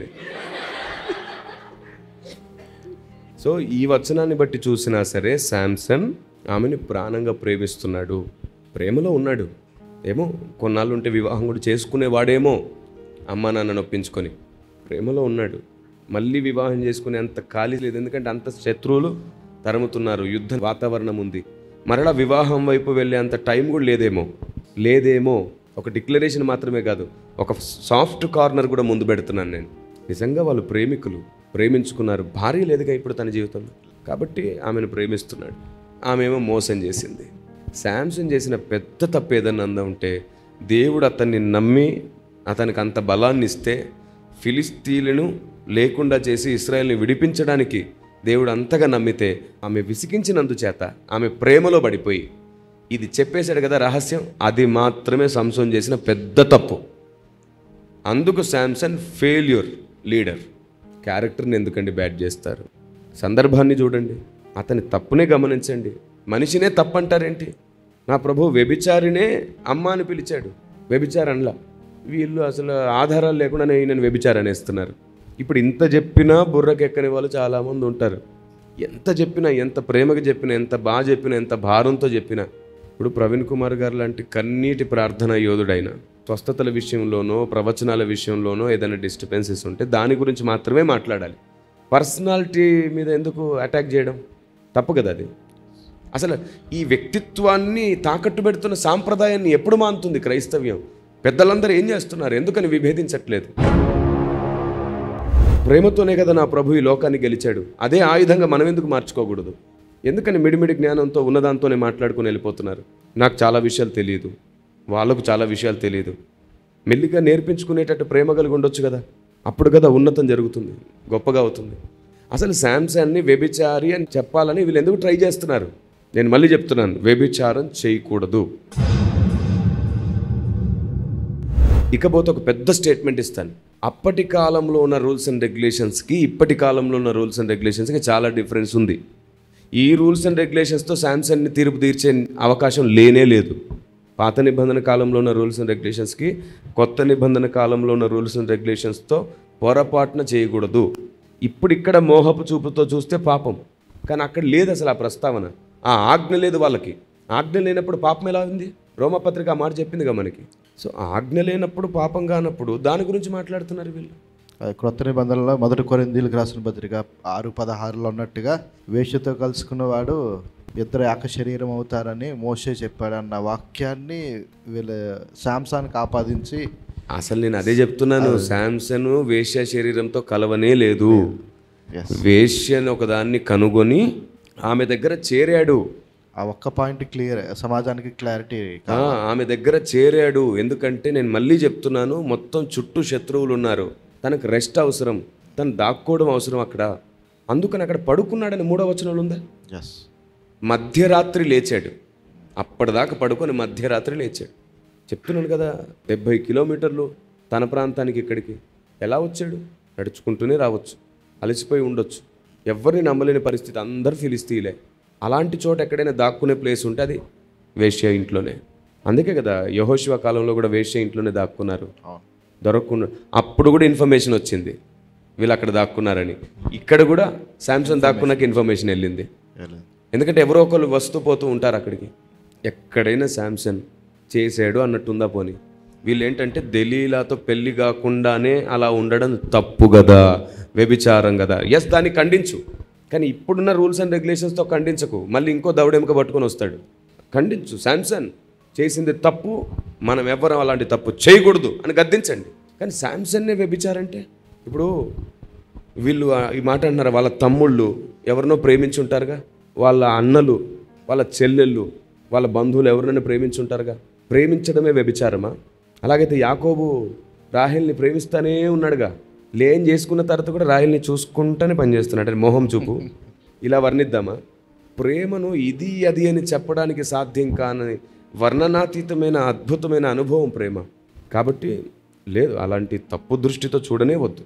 ప్రేమించాడని ఉంది అక్కడ, అలాగే ఆలోచించు. ఎందుకు కావాలని ఆయన్ని నిందించే ప్రయత్నం ఎందుకు చేస్తున్నారు?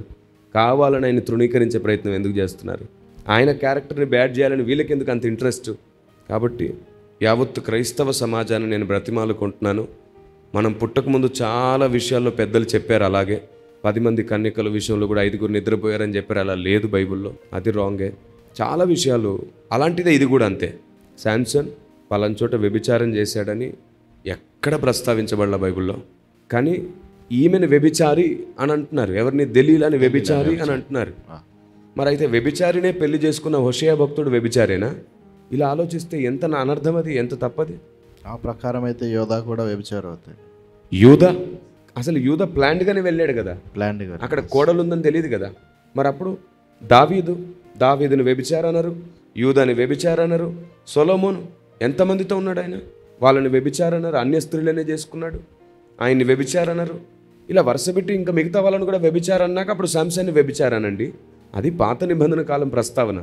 కొత్త నిబంధన కాలం అంతకంటే టైట్ చేశాడు కదా దేవుడు. చూస్తేనే తప్పన్నాడు మోహంతో. మనకు శాంసన్ నుండే హెచ్చరిక అక్కర్లా. శాంసన్ నుండి నేర్చుకోవడానికి గొప్ప పాఠాలు ఉన్నాయి. పాత నిబంధన కాలంలో దేవుడు చాలా విషయాలు చూసి చూడనట్టు విడవడమే కాదు, చాలా కఠినంగా కూడా శిక్షించాడు. ఈనాటి సమాజాన్ని హెచ్చరించడానికి శాంసన్ జీవితం ఒకటేనా? అందుకని చెప్పేసి అక్కడ లేని వార్తను పుట్టిద్దామా? లేదు. నేను ఇప్పటి వరకు మీకు చూపించిన దాంట్లో అటు హీబ్రూ, గ్రీకులో, ఇంగ్లీష్లో కూడా చూసి చూపించాం. వేశ్య ఒక దానిని కనుగొని 16 ఆమె దగ్గర చేరాడు. అసలు ఆ మాట మెన్షన్ చేస్తున్నాడు, చేరాడు. ఆమెతో తప్పు చేయడానికి వెళ్ళలా, ఆమె దగ్గర చేరాడు, ఆ ఇంట్లో చేరాడు. అందుకే 3వ వచనంలో మధ్యరాత్రి వరకు పడుకున్నాడు, మధ్యరాత్రి వరకు రెస్ట్ తీసుకున్నాడు. తప్పు చేసేటట్టయితే అవ్వగానే వెళ్ళిపోతాడు కదా, అక్కడే పడుకున్నాడు, అలసట తీర్చుకున్నాడు, తర్వాత లేచాడు. ఏ పని కోసం వచ్చాడు ఆ పని చేశాడు, వెళ్ళిపోయాడు. ఇట్లా మనం అందరం ప్రతి విషయాన్ని జాగ్రత్తగా ఆలోచిస్తే ఎవరిని నిందించం, ఎవరిని అవమానించం. నేను ఒక్కటే కోరుకుంటున్నాను, చనిపోయేలోపు ఈ నోటిని ఒకరిని నిందించడానికి కాకుండా నా ప్రభు ఎలాగైతే వ్యభిచారిని కూడా అమ్మ అని పిలిచి మార్చుకున్నాడో అలా అందరినీ మార్చుకునే వారం అవుదాం. ఆమేన్. ప్రతిరోజు నేర్చుకుందాం, ప్రతిరోజు మార్చుకుందాం, ఆరిపోయే దీపాలను వెలిగిద్దాం, పడిపోయే వారిని కడదాం. నాకైనా నేర్పండి, నేనైనా నేర్పిస్తాను. అందరం ఒకరికొకరు నేర్పించుకుందాం, అందరం బాగుంటాం. అలాంటి ఒక ఉన్నతమైన రోజు రావాలని కృషి చేస్తున్నాం. ఈ మాటలు కూడా మీకు అర్థం కాకుండా అపార్థం చేసి ఇంకా నన్ను ద్వేషించాలనుకుంటే దేవునికి అప్పచెప్తున్నాను. నేను ఒకటి మాత్రం నిజం, ప్రతి తరంలో దేవుడే గెలిచాడు. తొందరపడేవారు, ఆవేశపడేవారు, అవమానించేవారు ఎప్పుడు ఓడిపోయారు. దేవుని చేతి కింద ఓపికతో ఎదురు చూసేవారే గెలిచారు. మనందరి జీవితాలు ఏమి మంచివి కాదు. పాపి జీవితం, రోత జీవితాన్ని దేవుడు ప్రేమించి బాగు చేశాడు. తెలిసి తెలియనప్పుడు ఏవో పిచ్చి పనులు చేసి ఉంటాం మనం అందరం. కానీ తెలిసిన తర్వాత దేవునికో భయపడుతూ బ్రతుకుతున్నాం. కాబట్టి క్రైస్తవ సమాజం మొత్తాన్ని ప్రభువు పేరటి ఇంకోసారి బ్రతిమాలుతున్నాను. ఈ ట్రోలింగ్స్ చేసే అన్నదమ్ములను అందరిని అపార్థం చేసుకొని తొందరపడిన వారిని కూడా నేను బ్రతిమాలుతున్నాను. వద్దు, మనం చేతులారా క్రైస్తవ్యాన్ని పాడు చేసుకున్న వాళ్ళం అవుతాం. అలా చేయకండి. ఎవరినైనా మీరు ప్రశ్నించాలనుకున్నప్పుడు వారి కష్టాన్ని, వారి ప్రయాసను, వారి సువార్తను, వారి సేవను అన్నిటినీ రెస్పెక్ట్ చేస్తూ, ఈ బోధ మాకు అర్థం కాలేదు, దీని గురించి మాకు జవాబు కావాలి, దీని గురించిన వివరణ కావాలి, ఈ లేఖనాలు అడ్డొచ్చేస్తున్నాయి, మీరు ఇలా చేయకపోతే బాగుండేది, మీరు ఇలా చేయడం ద్వారా మాకు ఇలా అనిపిస్తుంది అని మీరు అడిగి చూడండి. వారు దానికి వివరణ ఇచ్చుకుంటారు. అందరికీ వివరణ ఇచ్చుకునే అవకాశం ఇవ్వాలి, అందరినీ క్షమించే అవకాశం ఇవ్వాలి. అందరం ఖచ్చితంగా ప్రభువు క్షమించినట్లు అందరినీ క్షమించుకుందాం, అందరినీ కాపాడుకుందాం, సాతాను చేతుల్లోంచి అందరినీ తప్పిద్దాం, ప్రభు చేతికి అందరిని అప్పగిద్దాం. దేవుడు మీ అందరికీ తోడేయండునుగాక. మీకు ఇష్టమైతే ఏకీభవిస్తారా? చిన్న ప్రార్థన చేస్తాను. ప్రార్థన. తండ్రి, మీకు వందనాలు. నాతో ఏకీభవిస్తున్న అందరితో కలిసి ప్రార్థిస్తున్నాను. ఈ మాటలు విన్న తర్వాత ఇన్నాళ్ళు ట్రోల్ చేసి అందరినీ తప్పుబట్టి అందరిని అవమానించి వాళ్ళు కూడా ప్రభు వాక్యానికి విరుద్ధంగా ఏదో జరిగిపోతుందని అనే ఆందోళనతో బీదలకు న్యాయం జరగాలి, అమాయకులకు న్యాయం జరగాలని ఒక మంచి ఉద్దేశంతోనే వారికి తెలియకుండానే నీ సర్వోత్తమమైన నియమానికి వేరుగా వచ్చారని నేను అనుకుంటున్నాను. వారిని కూడా కనికరించి క్షమించండి.